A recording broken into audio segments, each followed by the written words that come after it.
নমস্কার বন্ধুরা, গ্রামের সুকন্যা চ্যানেলে আপনাদের সবাইকে স্বাগত।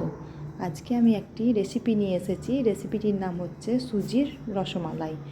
তো ভিডিওটি ভালো লাগলে অবশ্যই আপনারা আমার চ্যানেলটিকে সাবস্ক্রাইব করে রাখবেন আর লাইক কমেন্ট শেয়ার করবেন। তো চলুন ভিডিওটা দেখতে থাকুন। আমি এখানে রসমালাই বানানোর জন্য নিয়ে নিয়েছি গুঁড়ো দুধ, সুজি, চিনি, কাজু বাদাম কুচি, এলাচ গুঁড়ো, কিশমিশ, ঘি, বেকিং পাউডার আর লাগছে লিকুইড দুধ।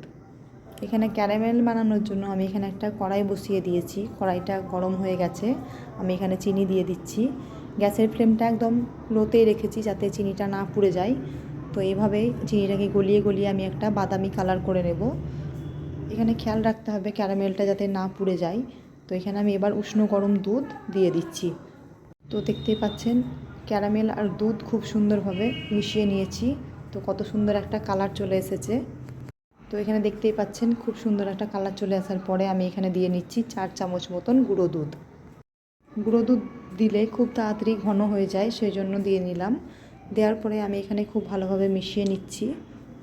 মিশিয়ে নিয়ে এখানে আপনারা আপনাদের পরিমাণ মতন চিনি দিয়ে নেবেন। আমি এখানে চিনি দিয়ে নিয়েছি। দেওয়ার পরে 3টে এলাচ আমি ফাটিয়ে দিয়ে দিলাম। দেওয়ার পরে খুব ভালোভাবে ফুটিয়ে এটাকে আমি ঘন করে নিচ্ছি। এটা খুব বেশি ঘন করলে হবে না। তো এটা আমার ঘন করে আমি রেখে দিলাম। এখানে আমি এবার সুজির ডো বানানোর জন্য একটা ফ্রাইং প্যানে ঘিটা আমি খুব ভালোভাবে গলিয়ে নিয়ে এখানে দিয়ে দিচ্ছি সুজিটা দেওয়া হয়ে গেলে সুজির যে একটা কাঁচা গন্ধ থাকে এটাকে আমি নেড়ে চেড়ে খুব ভালোভাবে সুজিটাকে ভেজে নিচ্ছি। তো সুজিটা খুব লাল করে ভাজলে হবে না। তো ঠিক এমনভাবে ভেজে নিয়ে আমি এখানে লিকুইড দুধ দিয়ে নিচ্ছি। অল্প অল্প করে লিকুইড দুধ দেবো আর সুজিটাকে খুব ভালোভাবে নেড়ে চেড়ে একটা ডো বানিয়ে নিচ্ছি। এখানে আমি এবারে চিনি দিয়ে নিচ্ছি। এখানে আমি 5 চামচ মতন চিনি ব্যবহার করেছি। তো আপনারা আপনাদের স্বাদ মতন চিনি ব্যবহার করবেন। চিনিটা দেওয়ার পরে আমি খুব ভালোভাবে আবারও মিশিয়ে নিচ্ছি।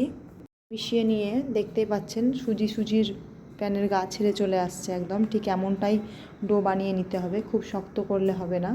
তো এটাকে আমি এবারে একটা থালার মধ্যে ঢেলে নিচ্ছি।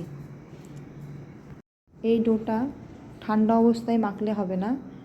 যখন দেখতে পাবেন যে এটার মধ্যে হালকা হাত দিতে পারছেন সেরকম অবস্থায় এটাকে খুব ভালোভাবে মেখে নিতে হবে। এখানে আমি দিয়ে নিলাম বেকিং পাউডার আর এলাচের গুঁড়ো।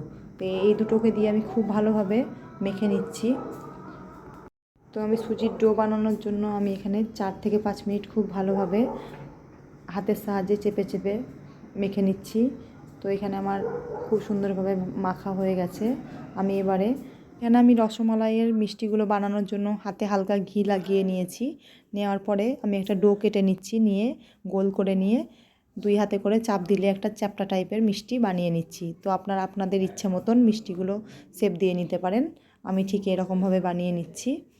এখানে মিষ্টিগুলো বানানো হয়ে গেছে। আমি এখানে ফ্রাইং প্যানে তেলটা খুব ভালোভাবে গরম করে নিয়েছি। আমি মিষ্টিগুলো ভেজে নিচ্ছি। আমি এখানে 2 থেকে 3 বারে মিষ্টিগুলো ভেজে নেব। তো এখানে আমি হালকা যখন ভাজা হয়ে গেছে আমি তখন উল্টে দিচ্ছি। এটা উল্টে পাল্টে খুব ভালোভাবে গোল্ডেন ব্রাউন করে ভেজে নিতে হবে। তো এখানে যখন মিষ্টিটা ভাজবো তখন গ্যাসের ফ্লেমটা মিডিয়াম টু লোতেই ভেজে নিতে হবে। তো এখানে আমার দেখতেই পাচ্ছেন খুব সুন্দর একটা কালার চলে এসেছে। তখন আমি মিষ্টিগুলোকে তুলে নিচ্ছি। আমি এখানে একটা ঝান্না দিয়ে মিষ্টিগুলোকে তুলে নিচ্ছি। তো এখানে আমি বাকি মিষ্টিগুলো এইভাবেই গোল্ডেন ব্রাউন করে ভেজে নিচ্ছি।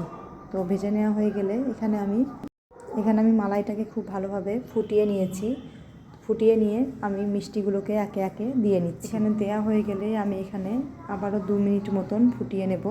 ফুটিয়ে নিলেই খুব সুন্দরভাবে একদম রেডি হয়ে যাবে সুজির রসমালাই। তো এখানে আমি একটা খুন্তির সাহায্যে নেড়ে নিলাম। নেড়ে নিয়ে আমি 2 মিনিট মতন ফুটিয়ে নিচ্ছি। তো দেখতেই পাচ্ছেন কতটা সুন্দর হয়েছে এবং খুব সুন্দর নরমও হয়।